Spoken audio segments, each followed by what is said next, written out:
नर्मदे हर मित्रों, आज हमारी चर्चा का विषय है जप विधि।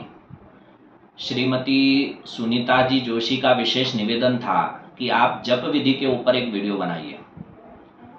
इस पुरुषोत्तम मास में कई लोग जो है घर में जप करते हैं, लेकिन उनको जप की विधि मालूम नहीं होती, किस विधि से हमको जप करना चाहिए। इसके कारण उनको जप का जो फल प्राप्त होना चाहिए उतना फल प्राप्त नहीं होता है। आज हम इसी विषय पर चर्चा करने जा रहे हैं। मित्रों, सबसे पहले हमें यह मालूम होना चाहिए कि जप 3 प्रकार के होते हैं।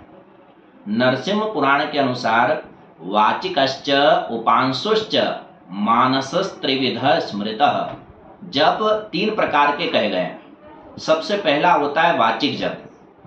जैसे कि नाम से स्पष्ट है कि जिस जप को करते समय हम उस मंत्र का उच्चारण कर रहे हैं, मतलब धीरे धीरे बोल करके जो जप किया जाए उसे वाचिक कहते हैं। उपांशु जप किसे कहते हैं? जिस जप को करते समय हमारे अलावा दूसरा कोई व्यक्ति उस जप को न सुने, उस मंत्र को न सुने, उसे जो है उपांशु कहते हैं। तीसरे नंबर पे आता है मानसिक जप। जिस जप को करते समय हमारी जिह्वा, हमारे ओष्ठ न हिले, उसे कहते हैं मानसिक जप।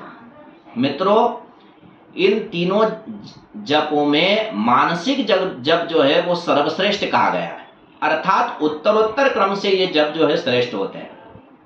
मतलब वाचिक जप की अपेक्षा उपांशु जप ज्यादा श्रेष्ठ है और उपांशु जप की अपेक्षा मानसिक जो जप है वो ज्यादा श्रेष्ठ है।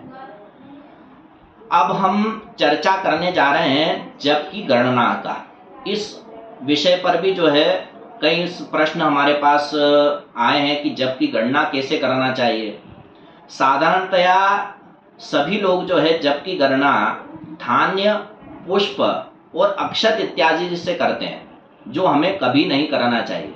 जप की गणना हमेशा 4 सामग्रियों को मिला करके गोलियां तैयार करके ही हमें जो है जप की गणना करना चाहिए। वो सामग्रियां कौन कौन सी है? लाख, कुश, सिंदूर और गोबर, इनको मिला करके गोलियां तैयार करें और उसी से जो है जप की गणना करना चाहिए।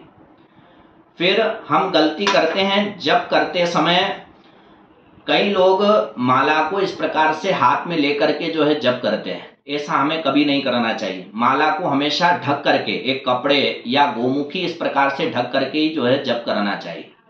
जप करते समय कभी भी इस तर्जनी उंगली का उपयोग न हो।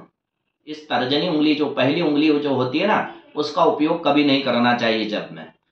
जप करते समय माला को अनामिका उंगली पे रख करके, अनामिका मतलब कनिष्ठिका के पास वाली उंगली पर, अनामिका उंगली पर रख करके और अंगुष्ठ और मध्यमा के माध्यम से, जिस प्रकार से हम आपको बता रहे हैं, अंगुष्ठ और अनामिका के माध्यम से जो है इनको, मोतियों को जो है सरकाना चाहिए, आगे बढ़ाना चाहिए। जब अब आपकी माला पूर्ण होने वाली हो तो उस समय कभी भी इस सुमेरु का उल्लंघन न करें। सुमेरु का उल्लंघन करने से जो है बहुत बड़ा पाप होता है और जप का हमको फल जो है प्राप्त नहीं होता। इसलिए जब भी सुमेरु आए तो माला को इस प्रकार से पलटा देना चाहिए। इस विधि से यदि हम जप करते हैं तो जप का पूर्ण फल हमको प्राप्त होगा। नर्मदे हर।